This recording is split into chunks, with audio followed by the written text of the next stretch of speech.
Alright guys, I'm going to do my Q&A answers now. I was going to give it a week, but the question flow is kind of stagnated. So I figured I'll just do it, because I kind of just want to. We're listening to Miasma by the Black Dahlia Murder, so I'm just going to read from what's at the top and go down in whatever order it is. So I'll start off first. Bailey R. Congrats. Thank you. Next, I'm a cheese bullion. He said, congrats on 100.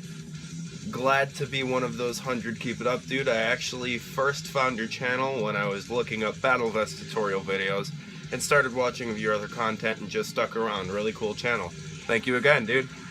Next, John B. Congrats. Thank you. Okay, here we go. Some questions. Axe from the Abyss.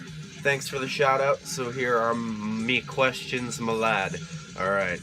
What makes music enjoyable? It's all depending on the mood. It really depends on like how I feel. Basically, my emotional standpoint of my day usually directs my musical standpoints. Like if I'm in like a bad mood or something, I'm usually on the lighter side of music. You know, if I'm in like a shitty mood, I like a lot of reggae. I like a lot of folk music, a lot of southern rock, stuff like that.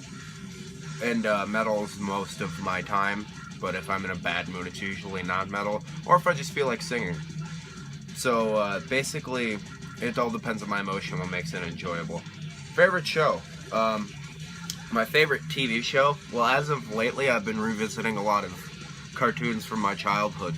So like, Codename Kids Next Door, Ed, Edd n Eddy, Scooby-Doo, Camp Lazlo. I've just basically been watching stupid kids cartoons that remind me of being younger, and I don't know why, but I've been really enjoying those lately. But on a serious note, as far as TV show goes, I don't really watch TV. I watch like YouTube, and that's about it. I watch a little bit of TV. I watch some Netflix from time to time. I watch like My Name Is Earl and Trailer Park Boys. I just like stupid shit. So that. Favorite drink? Tea, for sure. I drink a load of tea, hot and cold. And yeah, I try not to drink as much soda, even though I can't shake Sprite and Dr. Pepper. But what are you gonna do? Music go-tos at the moment. Today, in the past couple of days, I've actually been really into the Black Dahlia Murder. I've always loved the Black Dahlia Murder. They're definitely one of my favorite death metal bands. But I saw a girl at my college, and she had a Black Dahlia Murder shirt, and I was like, whoa, that band kicks ass. So I started listening to some of Everblack on my car ride home, and I just dove into that, and then I started watching interviews, and if you know the Black Dahlia Murder, they're fucking goofballs. So yeah, that. So I guess the Black Dahlia Murder is the major thing I've been listening to, but I was been listening to some raw black metal a little bit too, but not a lot of raw black metal. I'm looking at other stuff. What's in my car right now? I have my buddy's black metal project in the car. I have Everblack still. I have the Ramones with one of those light albums, and then I have the band with their self-titled album. So I'm just gonna go with that. Favorite format? I like CDs. I like the convenience, and I like that they're basically, if you get some of them, like this one for example, they're like mini records. If I could get it out, jeez, man. You know what? This one. Yeah, they're like mini records. Got like a little gatefold and everything. And even, what's cool about this one is the CD even looks like a 7-inch kind of. And I think that's really cool. And so I'm definitely gonna go CD. Then probably the other two are subjective. It depends on my mood. But yeah, God, I'm struggling a lot. But yeah, I would definitely go with CDs. Next, favorite food? Probably pizza. Yeah, I would definitely go with pizza. It's got a lot of subjective qualities to it. So yeah, do you even lift, bro? Yeah, but your bitch ass hasn't shown up to the gym in like a year. What's the most Cavolt underground face you can do? Alright. that's it for Tyler's question. So thanks, bud. Matt Boss, are you going to do a best of CDs video? I actually thought of doing a video showing basically the most listened to CDs that I own. But I figured I'd just be yammering on about, like, Butchered at Birth, Serpents Unleashed, and, like, yeah, the Eat a Peach by the Allman Brothers Band, and, like, Sons of Northern Darkness by Immortal, and Have a Haze the Throne, the Son of God, for like 20 minutes. So I'll probably do it eventually. It's just when I start listening to, I guess, more underground albums, like, all the time, like, right caught in there. So I guess eventually I shall. Like, oh, okay, here's the questions from I'm Cheese Booblin. I remember seeing them, I just was wondering where the hell they went. How long have you been playing bass and music in general? I've been playing bass and music in general since freshman year of high school. I was taught bass, straight up bass. I learned a little bit of basic shit with guitars, but I've always been a bass player. It's always been something that's been a lot more fitting for me. So yeah, since then, I am... How old are you?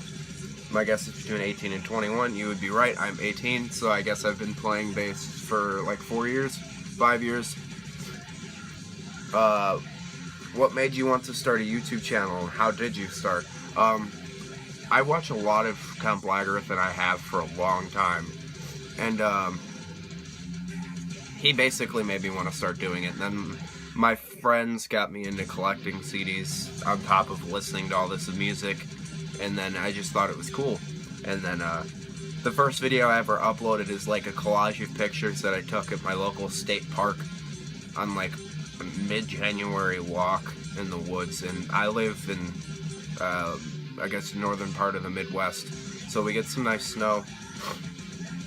And it's like, it's that with some Fortress in the background playing. So that was how I started. How did your taste in metal progress and evolve over time? It's definitely progressed, because I started off with some pretty generic bands when I first got into metal, which was at a very, very, very young age. Like, I'm talking like 3 years old listening to Slayer with my brother in his Corvette. Old. So I guess a long time. But I'm gonna start from when I started joining a band. We started as like a thrashy crossover band, and it's just progressively gotten different. Like, we first started writing songs, and it was like 3 riffs, very simple, fast vocals, random nonsense lyrics, and it's changed quite a bit. So we've gone from that, and then I've gotten way into black metal and death metal. I first found Stages of Decomposition, Piles of Rotting Flesh through Count Blagareth. Nonetheless, I wouldn't be into death metal at all if it wasn't for Count Blagareth. I'm sure it actually would have eventually happened, but it wouldn't have happened how it did or when it did. And then I got into Cannibal Corpse, and I got really into that. And at that point, I found a Dimmu Borgir t-shirt from Goodwill. And that made me look up the band, and I thought it was cool, so I got the shirt, and I started listening to it, and I thought that was killer. And then I started watching more Count Blagareth and more Count Blagareth. And that literally changed my entire perspective on metal. Just hearing what he has to say and how he speaks about black metal, and that right there, I hit black metal, and there we are. Black metal is 100% my favorite genre of metal, and it's been that for a long time. Even when we were first ending our era of thrashy crossover, I was in the black metal more than I was thrash metal. So I guess that's it. I'm just huge into black metal, but I really like hippie music and shit like that, you know. I like a lot of folk, I like progressive music, I like most music, honestly. There's a couple of things that I'm not fond of, but I mostly like everything. So thank you. Next, Wyatt XM. Holy hell, 2 years of watching my channel definitely made my day hearing that. Thank you. Most anticipated album of 2017. I am not sure of most anticipated. I'm really excited for the new Goat Moon album, Aurora Borealis. I'm excited for the new Black Dahlia Murder, which is obviously going to be coming out at some point this year, because every other year since like 2003 they've been doing that. So I'm expecting that. There'll probably be the new Skeleton Witch album. There's probably going to be 600 more Drowning the Light albums. Stuff like that. I'm sure there might be more Graveland coming up soon. I know that new Creator album drops soon. I know my band's EP is coming soon, so I guess I'm going to say that because I'm an idiot. And new Obituary. Saw that new 6 Feet Under. You know, I'll have all kinds of goodies coming. Ever heard of Obscurtibium? If not, they're pretty much, in my personal view, a more advanced version of Black Sleeves. I did not hear it, but I took a look at these comments so I didn't ramble like an idiot trying to think the whole time. And I checked that out, and that is raw shit. That is ridiculously raw. It's like every time you show me something, it is the most raw, gnarly sounding shit I've ever heard in my life. And I love it. And that's what I like so much about your channel. You just come up with some of the most underground, raw, crazy shit I've ever heard, and I think that's great. So keep it going. That's why I've been watching for 2 years. And last, last. Full Metal Ginger. Thanks for the hails, brother. Are you a fan of Blue Oyster Cult? You like a lot of classic rock. It seems like a legit question. Cheers. Cheers, bud. But yeah, I'm a huge fan of Blue Oyster Cult. Cultosaurus Erectus is great. Agents of Fortune is definitely my favorite one. A big reason I got into Blue Oyster Cult like I did is because Cliff Burton. I worship Cliff Burton. I always have, and I probably always will. I know he was in a band called Agents of Misfortune, which is like a hard rock kind of Thin Lizzy, UFO, Blue Oyster Cult sounding band back in like when he was like, I don't know, 16 or 17 with, I know the drummer's from a bigger band too, but I don't remember where. Anyway, but yeah, that got me into Blue Oyster Cult. So yeah, I'm definitely into Blue Oyster Cult. Thanks guys. Thanks for all the questions, everybody who participated. I definitely appreciate it. I'll probably do another one of these at 200 or something. I don't know what I'm gonna do. Or I like doing these. I like answering questions. So thank you guys. I appreciate it. I appreciate everybody for watching, all the comments, everything. Keep it greasy.